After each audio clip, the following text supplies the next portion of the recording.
Hey guys, what's up? MurderofBirds here, and this is going to be my Parasite episode 8 and 9 review. I do apologize for these being out a few days late, but I'm kind of working around a schedule with working 40 hours a week and bringing my anime reviews to you as well as having a personal life as well. But these two episodes actually, which is pretty sick. I didn't realize we were going to get two episodes this week. Were phenomenal. Shinichi's development and characterization, his character growth, and essentially his metamorphosis from these past two episodes have been phenomenal. So right off the bat, I already notice, I'm pretty sure it's clear as day, Shinichi's complete 180 from a timid and nervous boy at the beginning of the series to a very stern, strong, and logic-based character now, almost more parasitic than ever before, to where he's now, defending himself, he's sticking up for himself, he's being more aggressive and assertive, as well as taking care of the bully that pretty much got wrecked twice in both episodes by him and the new parasite that I'll get to in a second. And essentially, this is due to Migi's cells generating and going throughout his body. At this point, I would say from the episode that it was expressed, Migi is only 70% of himself, with the other 30% being augmented with Shinichi when his heart was repaired, to where now he's pretty much 30% parasite. He has superhuman strength. He has speed, agility. He runs extremely fast. He has great hearing, great sensory skills. But at the same time, that comes at a cost, because while he has this superhuman feats, he's becoming more parasitic. And that's something that I initially wasn't really looking. I didn't even see that coming, and it's crazy how this series is just like throwing things at me like that. Because initially, when the series started, you had Migi, who represented the parasites, and then you had Shinichi, who represented the humans. And what humans were all about, they were all about emotions and empathy and sympathy for one another, where Migi was very logic based. He ran off logic and rationale and best case scenarios for survival. And as of right now, Shinichi is lacking humanistic qualities. He's already noticing that he's unable to cry. He's unable to express emotions, which is one thing that sets humans apart. In terms of our emotions, that we express our emotions a lot more than other species. And sometimes it could be for the good, it could be for the better, or for worse. We empathize, we sympathize. And that's something that at least Shinichi's unable to do now. He's not able to cry. He's not able to feel bad, especially. And the example that I use is the dog situation. The dog ended up dying during the car accident. And after it died, in your head, you would think, wow, it's very unfortunate. The best thing I can do for this dog is at least bury it, give it a proper burial, and, for its life that it lived. Instead, he threw it in the trash. And that's something that, he asked Migi, and Migi even tells him, he's like, you didn't say anything wrong. Murano was really offended by that, and she left. And that you've definitely changed when Migi, of all characters, the most logic-based, probably the most intellectual character of this series thus far, agrees with you with saying, hey, you were right. At this point, it's just a dog-shaped hunk of meat. And at this point, his mindset is aligned with that of Migi, who is a parasite, who thinks of himself and his survival and all types of rationale and logic-based, that there's no room for emotion, there's no room for empathy, there's no room for sympathy. Now, this is actually troubling, because this is driving a wedge between Shinichi and all of his, his friends and family. Murano wants nothing, pretty much sees him as a completely different person. She's got that perception that she's able to tell, that he's definitely changed. He can't really hide it. His father sees him as, he's not really even mourning the death of his mother, to where his father's drinking, staying up late, this, that, and the other, probably having suicidal thoughts. And he's just nonchalant, just going about his day, to where his father mentions, he's like, how did you become so strong, so made of steel, so cold? And Murano even mentions that, you've been really cold lately, this, that, and the other. So his development and his metamorphosis has been astounding, to where I'm wondering where it's going to go from here.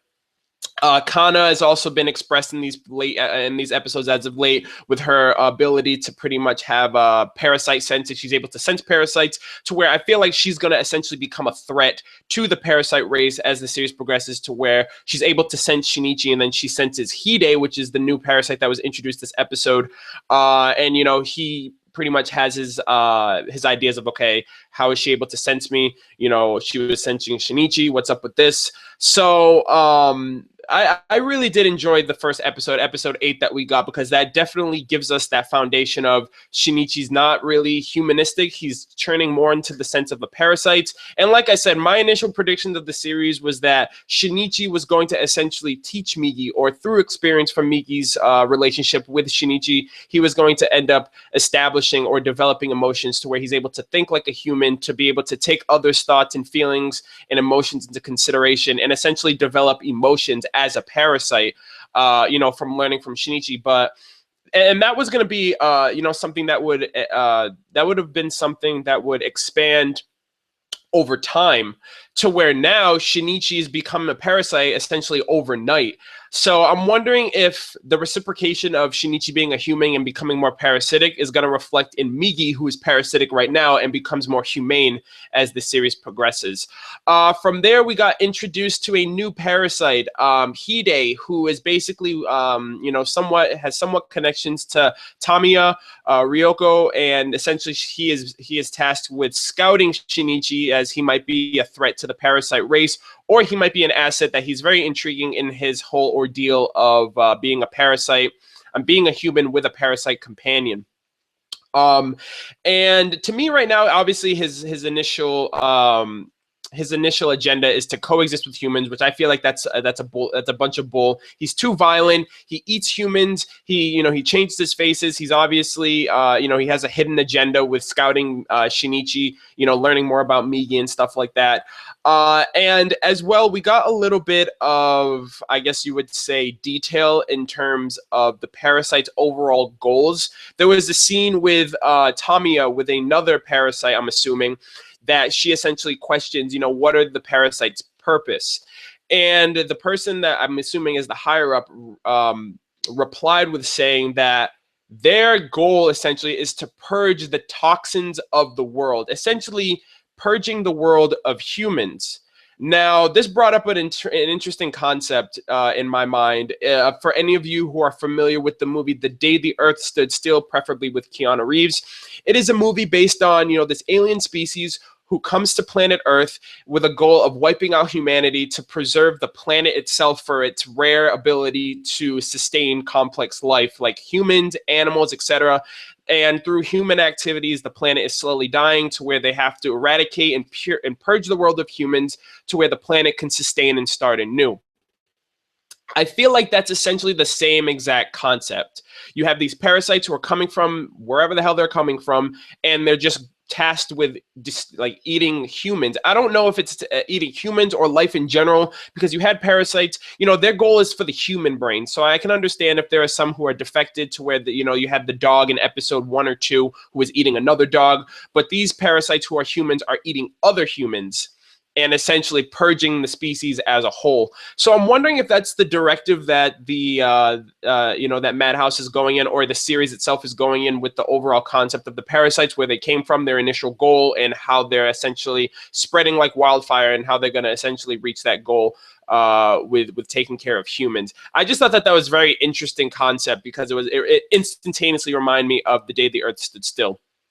And then episode 9 gets into a form of a setup regarding the humans versus the parasites. Shinichi's father has officially come out and pretty much elaborated on the events of his mother's death. And the reactions are extraordinary. There are a lot of anime out there that, crazy over-the-top things happen and people just accept it for what it is. Like Death Note, for example. You have a notebook that can kill anyone you write their name in. Like, if that existed in reality, people would be going batshit crazy. And to know that there are parasites who are able to change their form, to change their speech, who are able to adapt to the societal norms and, dieting, etc., to that of humans. And, you never know who's who, and the panic. It's crazy how these officials are able to handle it and keep it, very calm and tranquil, and not have widespread panic. But it's just crazy how they're able to just be like, okay, this guy, he's not crazy or anything. He knows what he's talking about. Let's give him a chance. Let's hear him out and all that stuff. And then let's take this seriously. So as of right now, there is a developing parasite investigation of trying to find these parasites, trying to find out where they come from, who the ringleaders are who are orchestrating all of this, what sets them apart from one another. And one of the girls that has been showcased from time to time, one of Murano's friends, I'm gonna call her a stage 5 Klingon. I don't know if any of you guys know what that is, but basically it's like a girl who just is clingy to another person, or a guy preferably, because she has a thing for Hide.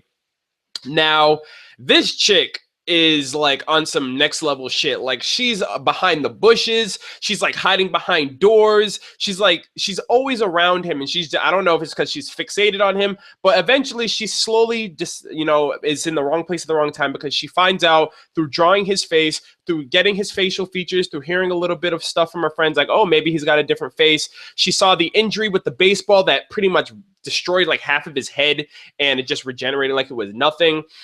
And she also witnessed his facial change, which it's confirmed that parasites can actually change faces without actually, you know, they don't necessarily have to hop bodies in order to change their faces. She's essentially discovered the secret of the parasites, and it seems like her brother is on the investigation team with the parasites as overall, knowing that they actually change their faces and that they're a different species.